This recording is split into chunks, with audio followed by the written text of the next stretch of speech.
امام موسیٰ کاظم کے حرم میں جب جائیے گا نا تو وہاں پر خواجہ نصیر الدین طوسی بھی مدفون ہیں، بڑے عالم ہیں ہمارے، ان سے پہلے شیخ مفید ہیں، یہ سب وہاں مدفون ہیں، بڑے بڑے عالم۔ خواجہ نصیر الدین طوسی، انہوں نے جب ان کی وفات ہونے والی تھی تو وصیت کی تھی کہ مجھے دفن کرنا امام موسیٰ کاظم کے حرم میں، لیکن مجھے ایسے نہیں لے جانا، میری قبر پر جب مجھے دفن کرنا نا تو ان کا مجھے حیا آتی ہے کہ میرے پیر پھیلے ہوئے ہوں اور ہاتھ پھیلے ہوئے ہوں، یعنی اس طرح سے کہ آپ ادب کے ساتھ بیٹھتے ہیں نا امام کے سامنے، اب دفن جسے کیا جا رہا ہے اسے آپ اس کے پیر تو نہیں سمیٹ سکتے، تو کہنا اصحاب کہف کے کتے کی آیت لکھوانا میری قبر پر، اور کہنا وَكَلْبُهُمْ بَاسِطٌ ذِرَاعَيْهِ بِالْوَسِيدِ، ایک کتا ہے جو اس بارگاہ میں ہاتھ پھیلائے بیٹھا ہے۔ ہائے ہائے ہائے ہائے۔ ایک چھوٹی سی بات سن لو، میں جا رہا ہوں منزل مصائب پر۔ آغا حسن زادہ آمولی ایک بڑے عارف اور عالم گزرے، انتقال ہوا ریسنٹلی ان کا۔ آغا حسن زادہ آمولی کہتے ہیں میں تہران کی یونیورسٹی میں تھا تو جیومیٹری کے ایک پروفیسر تھے، دیکھو یہ جس ممبر سے میں گفتگو کر رہا ہوں نا یہ علم کا ممبر ہے نا، تو یہاں سے وہ بات ہونی چاہیے کہ جو علمی میزان پر پوری اترے، اسی خاطر ہے کہ علوم کاظمیہ پر آج میں نے بات کی، ائمہ اربعہ کا بھی ذکر ہوا، صوفیاء کرام کا بھی ذکر ہوا، میں چاہتا ہوں کہ وہ بات ہو کہ جو تاریخ سے ثابت ہو سکے، ٹھیک۔ تو آغا حسن زادہ آمولی کہتے ہیں میں تہران یونیورسٹی میں تھا تو ایک جیومیٹری کے پروفیسر تھے اور مجھے کچھ ایتھسٹ لگتے تھے،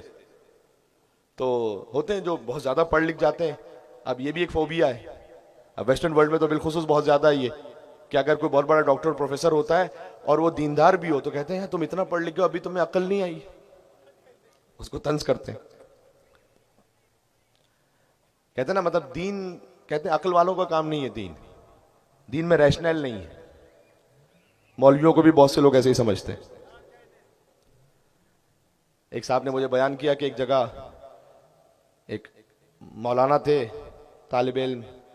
ان کا رشتہ کہیں گیا تو ظاہر ہے کہ خاندان والوں نے پوچھا کہ بھئی لڑکا کیا کرتا ہے، کہا بھئی مولانا ہے، کہا مولانا تو ہے لیکن کرتا کیا ہے؟ تو بعض لوگ یہ سمجھتے ہیں کہ یہ بس ایسے ہی ہوتے ہیں، تو ان کے دماغ میں بھی اب وہ یونیورسٹی کا پروفیسر جیومیٹری کا، تو آغا حسن زادہ آمولی کہتے ہیں یہ انہوں نے جو لکھا ہے وہ میں پڑھ رہا ہوں، اپنی جانب سے اضافہ نہیں کر رہا اس لفظ کا جو ابھی کہنے لگا ہوں، انہوں نے کہا میں نے اللہ کی قربتاً اللہ نیت سے چاہا کہ میں اس سے ایک سوال پوچھوں تاکہ یہ اہل بیت علیہ السلام کی معرفت رکھتے ہوئے ان کی محبت سے قریب ہو سکے، تو میں نے اسے یہ پوچھا کہ آپ جیومیٹری کے پروفیسر ہیں، ایک ایکویشن ہوتی ہے جیسے اسفیریکل ڈیزائن کہتے ہیں، اب یہاں چونکہ کوئی ورک شاپ تو ہو نہیں رہی کہ میں آپ کو ملٹی میڈیا پر دکھلاؤں کہ وہ پکچر کیسی ہوتی ہے، جیومیٹری کی ایک ایسی ایکویشن ہے کہ جس میں دو ٹرائنگل ہیں جو آپس میں ایک دوسرے کو میٹ کر رہے ہوتے ہیں، وہ تصویر میں نے دکھائی انہیں اور میں نے کہا کہ اس ایک شکل سے کتنے ایکویشنز بن سکتی ہیں، کتنے ریزلٹس ڈرائیو ہوتے ہیں، انہوں نے کہا کہ اگر کوئی جیومیٹری کا ایکسپرٹ ہوگا تو 5-6 فیکٹرز بنا لے گا اس سے۔ آغا حسن زادہ آمولی کہتے ہیں میں نے اسے کہا کہ اگر کوئی 10-15 بنا لے تو کہا پھر وہ بہت بڑا ایکسپرٹ ہوگا، تو کہتے ہیں میں نے اسے کہا کہ وہ 200 بنا لے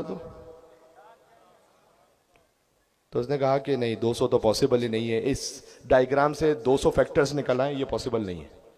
تو میں نے اس سے دیکھ کے کہا کوئی 2 لاکھ بنا لے تو 2 لاکھ، تو ہنس کے کہنے لگا کیا بات کر رہے ہیں آپ، ذرا سیریس بات کیجیے۔ کہتے ہیں کہ میں نے خواجہ نصیر الدین طوسی کی کتاب ساتھ میں ہوگی شاید ان کے، وہ دکھلائی یا انہیں بتلائی، ویسے کشف القنا نام ہے اس کتاب کا، میں نے وہ کتاب دکھائی انہیں اور ان سے یہ کہا کہ یہ جو اسفیریکل ڈیزائن ہے اور ڈائیگرام ہے اس پر پوری کتاب لکھی خواجہ نصیر الدین طوسی نے، اور اس سے نزدیک 500,000 فیکٹرز نکالیں، 5 لاکھ کے قریب، 5 لاکھ لکھے ہیں وہاں پر انہوں نے۔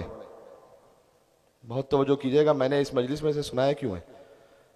تو اس نے کہا کہ اس سے بڑا عالم جیومیٹری کا پاسبل نہیں ہے، میں تو 200 بڑی مشکل سے سمجھ رہا تھا، 5 لاکھ۔ تو آغا حسن زادہ اموری نے کہا کہ جس نے 5 لاکھ فیکٹرز نکالے نا، جب وہ موسیٰ کاظم کے حرم میں دفن ہوا تو اس نے کہا ایک کتا ہے جو اس بارگاہ میں ہاتھ پھیلائے بیٹھا ہے۔